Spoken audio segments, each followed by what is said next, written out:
Sliding into your screen is not just any coffee can. It's a Roastar coffee can. Don't need thousands. Personalize just one in Roastar's Design Lab. No design experience needed. Choose a pattern, add your logo and text, or create something memorable with AI. Being made in the Midwest, you can expect it on your doorstep in no time. Now that was smooth. Hey everyone, good morning, and welcome to the Coffee People Podcast. I'm your host, Ryan Wolt. I recently spent a long weekend in Houston, Texas at the Specialty Coffee Association Expo. I had lots of coffee there. It's an annual convention that draws guests from all over the world, and our presenting sponsors at Roastar invited me to join them in their convention floor booth.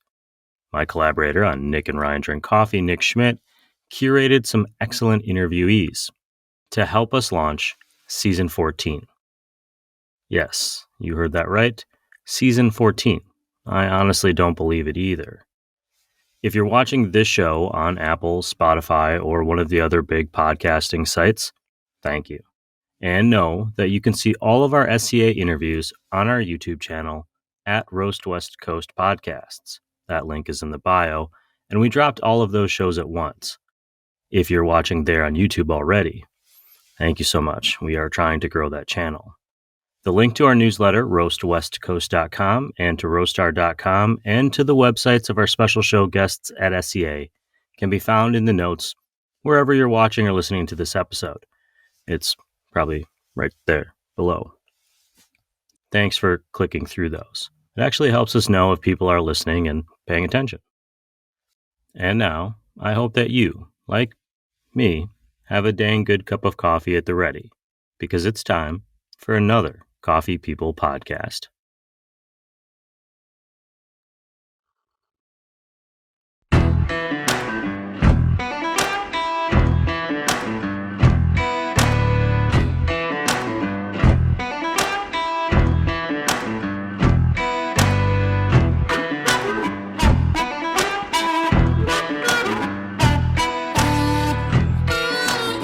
Okay. Hi. Hello. I'm Ryan. I'm Brigid. Nice to meet you, Brigid. Nice to meet you. Would you mind telling our Coffee People audience, welcome to the Coffee People Podcast, that's part of my job now, what's the name of your coffee company and where you're located and what you do there? Yeah, we are Orgullo Coffee Company. I, myself, Brigid, and my husband, Marco, own the Orgullo. And what we solely focus on, right here, we solely focus on Honduran coffee, and we're based out of Austin, Texas. Oh, awesome. But you started in New York, right? We did start in New York. I'm born and raised in Brooklyn. Okay. I actually met my husband in New York while we were in college. And yeah, we started in New York after the pandemic. Well, I guess it was like 2022, so it's like the fake time after the pandemic, or kind of like that window of time, between shutdown and like reality. Before. Exactly, yeah, the new reality. Yeah, and then within like a year, we were in Austin, so we brought the company with us. It started as a side hustle. We really love coffee. Marco's mom would actually bring us Honduran coffee all the time whenever she came to visit us. And that was my question, was why the focus on Honduran? Yeah, and we've had a lot of different coffees, but one thing that we found was we weren't able to find Honduran-focused coffee. So it was very hard to find Honduran-only coffees, whether it was single origin or blends. We were able to find, obviously, the other origins and other popular coffees, but we were like, where can we find Honduran coffee in the U.S.? And that was like the start of the problem we were trying to fix, which was how can we bring Honduran coffee to everyday coffee drinkers? So we're like, let's do something about it and start our own company. Sure. You said your husband's name is Marco. Just want to make sure that hi Marco. Hi Marco. And if you wouldn't mind telling me one more time, how do I pronounce the name of the company? So the pronunciation is Orgullo. Orgullo. Yes. All right, I think I got that. So the double L makes that Y sound. Perfect. That's usually... You mentioned that your mother-in-law was bringing Honduran coffee. Marco is Honduras. You guys start this company, and this is a question I ask a lot of people, a lot of small businesses in particular. What made you think you could work together? Because it sounds like you were both doing your own thing. Yeah, it's funny because like probably like after we moved in together, we would talk about like, Marco's always wanted to be, has always had the entrepreneur itch. He's worked in the corporate world, but he, always wanted to look to see if there was something that he could do where he can own his own business, be his own boss. And we would talk about it with friends and we would say like, oh, we would never work together. And now years later, we're working together. And I think it actually happened during the pandemic. We actually both had to obviously work remote from home together, and he saw how I worked, I saw how he worked. We kind of were impressed by each other a little bit, kind of yin and yang. We're very different. I think that's what helps. We work very differently, and then we were just thinking like, you know what, let's do this together. Let's take your strengths, let's take his strengths and put them together to create this. That's kind of an interesting comment you just made about impressed by each other. Yeah. Because you don't always see your partner at their career, right? Yeah. You don't realize like, oh, they're friggin' good at what they do. Yeah. Like, how do I tap into that at home sometimes? Honduras' place in coffee, you mentioned you had trouble finding Honduran coffee. Why do you think that is? I think it has to do with like a combination of things. I think it's just very underrated in the coffee world. I think it's kind of like the player that, is really consistent, really good, but no one really thinks of for some reason. It actually gets mixed into a lot of different blends and a lot of different coffees that we drink every day. Like the one thing that we've noticed or that we tell customers is that you probably have had Honduran coffee, but didn't realize there was Honduran coffee in that blend. Sometimes it's not called out, or sometimes it is, but you see like the other countries first. So that was like something that, sometimes we didn't know why, but we were just like, let's see what we can do to help fix that. Sure. I know that you guys are a relatively new company, but you're roasting at a collective, I believe, or like a shared space. Yeah. What has that experience been like, and why is that of value to what you guys are doing? It's been super helpful because, as you can probably imagine, equipment's really expensive.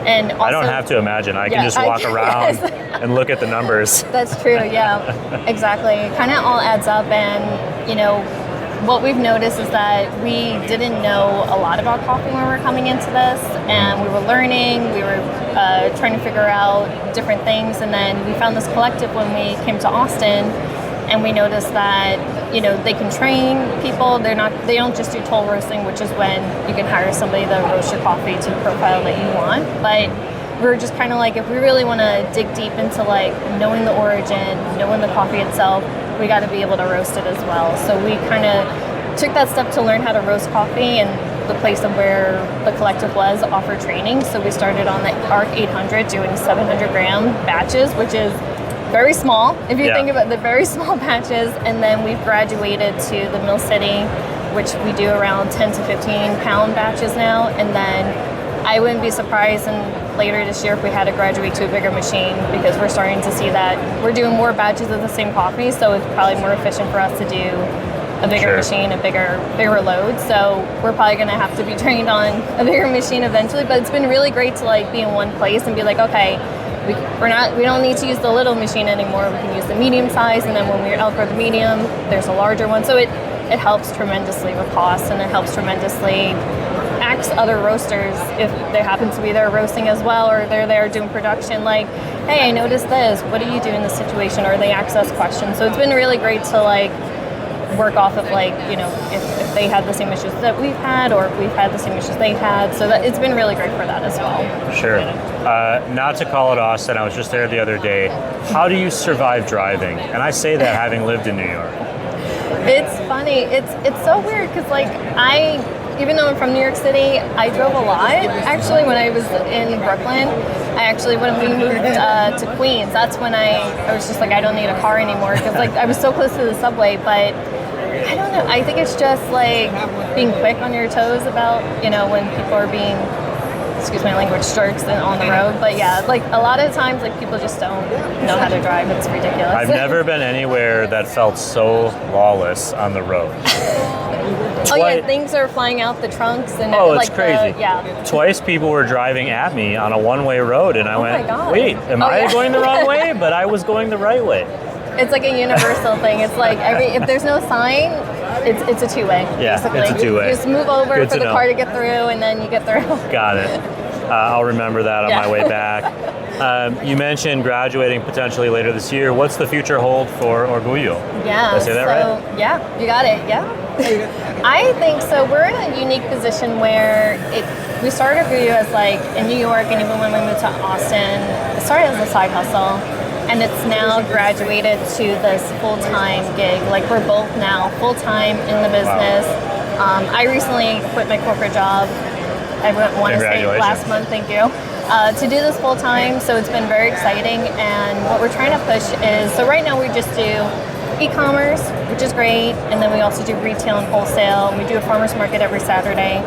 Where our future holds is we're trying to double down and grow more in the e-commerce space. We're trying to grow also in our wholesale space. We started a coffee gifting program for whether you do corporate events or if you do weddings. We started doing that as another funnel, as another way to share Honduran coffee in a fun way, whether you're at a wedding or corporate gifting or something like that. But we're hoping to continue to grow and hoping to continue to bring Honduran coffee to everyday coffee drinkers. Very cool. I think you're right in the growth period right now, and the learning period. It's all overwhelming. Yes. Any advice for somebody thinking about making a leap from their corporate job or starting a side hustle? Anything that you could share that might help them along. My advice is to ask, I guess like a couple of things related to each other, is to like really be curious and ask a lot of questions. That's something that Marco's really good at. He asks a lot of questions, and I've had to learn to ask more questions. Narrow down your story, whether it's coffee or if you're going to another industry, find your reason why and try to if you're solving a problem or you're trying to make something better, really narrow that down, because your niche is what's going to make you stand out. As you can tell, we're at a coffee convention where there's so many different coffees, the consumer has so much to choose from. What makes yours different from everyone else? So narrowing down that story. And then I guess my last piece of advice is just to go for it. You will never get to a point where everything is perfect, everything aligns, everything, you'll never get to that point. Just go for it and just do it and see where the cards land, and then make adjustments from there. My therapist has a term for that. It's analysis paralysis. When you're so focused on getting all those details right that you actually don't make the move. Yeah. So you got to overcome that. Yeah. How can people find you? How can they support you? Where do they go? Yeah, so you can go to orgullocoffee.com. You can also go to our Instagram, our Facebook page at Orgullo Coffee. Give us a follow, a like, DM us if you have any questions or if you have any thoughts on Honduran coffee. I love talking to fellow coffee drinkers and talking about Honduran coffee or whatever coffee you like. But yeah, find us online and on our website. Very cool. Brigid, thank you for joining Coffee People. Thank you so much. But since you're here, I'm hoping you can walk me through this coffee bag, Roastar coffee bag, obviously, by Roastar. Why does it look like this? Where did this design come from? What's the thought process? So there's a lot of different design elements that we want to include. Number one, we wanted to have a design that included a lot of the mountains that you see in Honduras. If you ever go to Honduras or any Central or South American country, there's a lot of mountains, and that's where a lot of this coffee is grown. So we wanted to represent that in the design itself. You even see it here. One thing we did was a little nugget or Easter egg. This is actually the Honduran flag that we want to incorporate. And then we have the birds that are also very popular in Honduras as well. We want to represent that. And then one thing that we have on the back is these are the houses, the little houses that you see in the small towns, especially where a lot of the coffee is grown, the community, and then the MM initials are actually represent Marco's great-grandfather, Mariano Mercadal, and he was actually a coffee farmer. And we didn't know he was a coffee farmer until we started this project. So that was crazy. a very interesting tidbit. But yeah, we wanted to also include the pronunciation of our pronunciation, because as you know, it's not the most common word, so we have it twice. We have it here as a way to show how to pronounce Orgullo, We have it on the back as well. A little bit about our story. We love calling out that we started in our NYC apartment, and this is where we are today, just to kind of still speak to those roots. And then we want to make sure, especially on our label as well, included with the bag, that's why we have like a nice open space here, is that we wanted to like just highlight like this is Honduran coffee. You walk past it and you know you're getting Honduran coffee. So very cool. Yeah. Well, thank you, Brigid. I appreciate the walk through the bag. Thank you.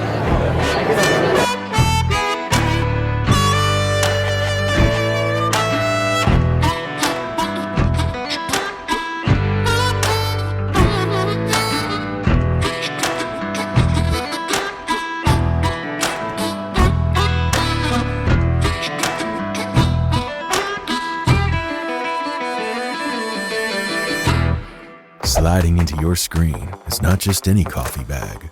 It's a Roastar coffee bag. Don't need thousands. Personalized just 25 in Roastar's Design Lab.